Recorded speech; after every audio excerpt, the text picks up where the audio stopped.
Welcome back to Publishing Options and Pointers, Unit 2. I'm Dawn Brotherton with Blue Dragon Publishing. Everybody has to decide their own reason for writing.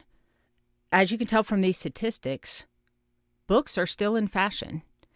Even with technology today, people still turn to books to lose themselves in fiction or to learn more in the nonfiction world. On average, Americans consume 12 books a year, whether it's print book or ebook. There was some talk that ebooks were going to replace print. I don't think that'll ever happen. There are reasons for both. There are people that prefer one over the other. For me, if I'm sitting at home, I'd rather have a print book. But when I travel, I'd rather have an ebook because it's easier to carry multiple books at once. And as you can see, self-published books are really up. People are learning that they can do this themselves, and it's not as bad as they thought. It's opening up a whole new world to authors we never would have had a chance to read before. So what's your reason to write? It could be want to demonstrate yourself as an expert in your field.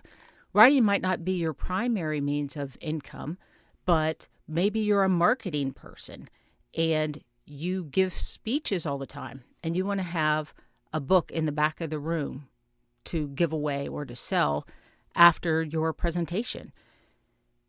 For some reason, once you're published, it's like a stamp of approval, and it looks really great on resumes. You might decide that you want to write something short and give it away to try to build your email list. It could be a novella if you're a fiction writer, or it can be to-do lists or checklists or helpful hints if you're a nonfiction writer. Just giving the feel of your writing. And you can do that easily with an ebook. So it doesn't have to cost as much money as printing copies. And when people subscribe to your newsletter, you give one of these ebooks away.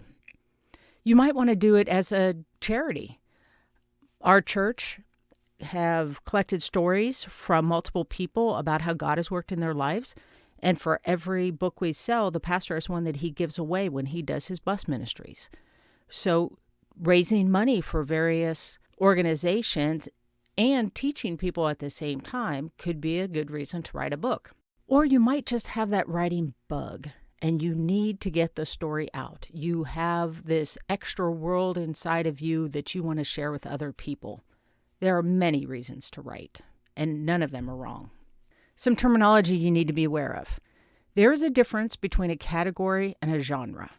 A category, think of it more as an age range. So you might have children's books, picture books, chapter books, middle grade. Middle grade is not middle school. Middle grade is more like 2nd to 6th grade. There's upper middle grade, which is getting you into the middle school a little bit. Young adult, which is high school. And a fairly new category, which is new adult. That's for people that have just graduated. They might be in college, but it's kind of a growing up, learning to do things on my own type of story. And then, of course, there's adult books or sometimes just trade or open books, any age group, adult age group to read. The thing that varies in that, like I said, it's 4 different age groups, but you will find many, including me, adults like to read young adult books. So it's not limiting, but it goes more towards who the protagonist is and the age of the protagonist. A middle schooler doesn't really want to read a story about a bunch of adults. They'd rather read about kids their age or high school age, just slightly over the reading level, because they want to be the heroes of their own story, and they don't want the adult to come in and be the one taking over. They get enough of that in their real life. So they are more focused on the age of the protagonist when it comes to category. Genre is what you would normally think of. Mystery, thriller, western, romance. So that's a genre. When you're starting to write your book, write it in whatever font you're comfortable with, whatever feels good to you. But when it's time to print your book, then you're going to have to get serious about picking the font. And in the interior of your book, you do not want to get fancy. You want to keep it plain and simple, some type of serif font. There's multiple out there. with just slight variations, but you want to keep it within the normal range. And I say normal with my air quotes because there are many different choices. And if a book comes across and the font doesn't look like most of the other books, it's going to feel wrong to people.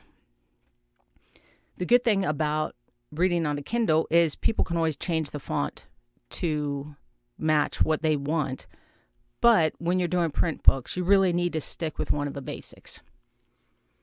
On the exterior or on the cover, that's when you get to play with your fonts on the title. You want the font to match the genre of your book.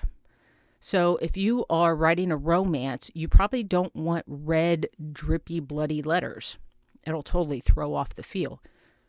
Romance is the more flowy, scripty type, where save the red bloody for your mystery or your horror, actually. When it's time, I would suggest go to a bookstore, not a library. Go to a bookstore so you're seeing the most current books. Look in the area where your book would be shelved and look at what the common covers look like. What are the most recent trends? And do your research that way. Take pictures of the ones that you like the most so you can show them to your cover designer and tell them what you like and what you don't like about certain books. When it comes to formatting, keep in mind that formatting for fiction versus nonfiction, there is a difference. In fiction, the Chicago Manual style is the Bible. In nonfiction, Chicago Manual addresses it just a little bit, more so to show what the differences are, but really it's APA that people are using, or AP if you're doing magazines or newspapers. So make sure, if you are self-publishing, that you are formatting correctly, following the correct rules. Go to the library and check out one of these books, the Chicago Manual of Style. And there's also an AP style book. And there should be an APA style book out there as well. And there is a difference, and people that know books will notice the difference. For trim sizes, that's the final cut, the size of the book that you're going to hold in your hand. A trade book, which that's real popular right now. When books first come out, they come out as a trade size. So that's a little bit bigger. Now I'm talking fiction for now. So that's 5.5 by 8.5, maybe 6 by 9, depending on how many pages it is.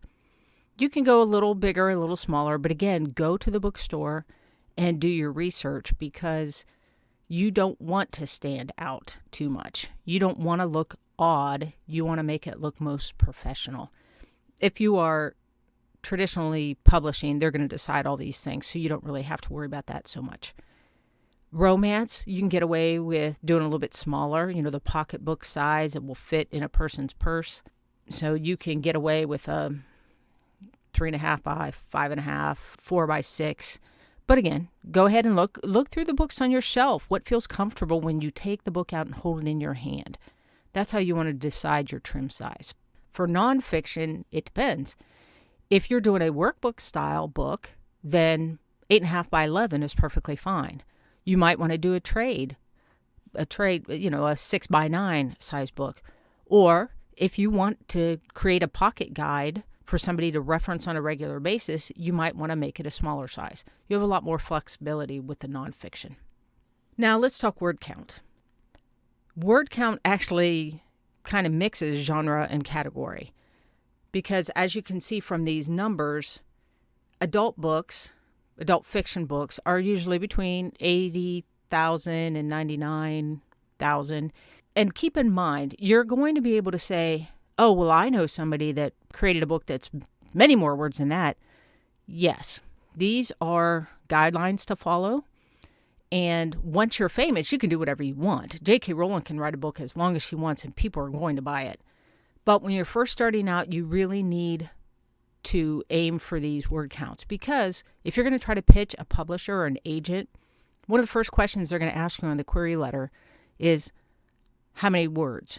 Most everything goes by word count in the publishing world. One of the reasons they want to know this is if you're writing a contemporary fiction book, so that means it's taking place current times on this earth, and you're at the 150,000 word count, they're going to say, no, cut it, because it's too long. You're obviously too wordy. You're taking too much time. You need to clean it up. And most of the time, they won't even take the time to read it. Now, if you are writing something in another world or dystopia or something like that, where you have to do world building, they're going to give you extra words. They're going to expect the word count to be higher, like in the sci-fi fantasy. They're going to expect it to be from 100,000 to 115,000, because you have to explain things more than you would if you were doing a contemporary novel. Big rule of thumb for picture books, it really needs to be at least 32 pages. And that's more so for the printing of the book than because of what kids read. It's for the binding. It's so that the book is wide enough that you can get a good binding on it. And you can read the rest of these as far as word counts go. And sometimes they mix. Young adult is 55 to 69, 70,000 words. But if it's a young adult fantasy book, then it's probably going to be closer to the 100,000 mark. So this, again, is a guideline, something to refer back to. I hope this helped. If you have any questions, please go ahead and send me an email, post it on Facebook. Feel free to join our Blue Dragon Author Academy Facebook group that we've started, and I try to put notes out there and do some Facebook Lives. I'm trying to create a community where we can ask each other questions and learn from each other. So again, this is Dawn Brotherton, and if you have any questions, drop me a line.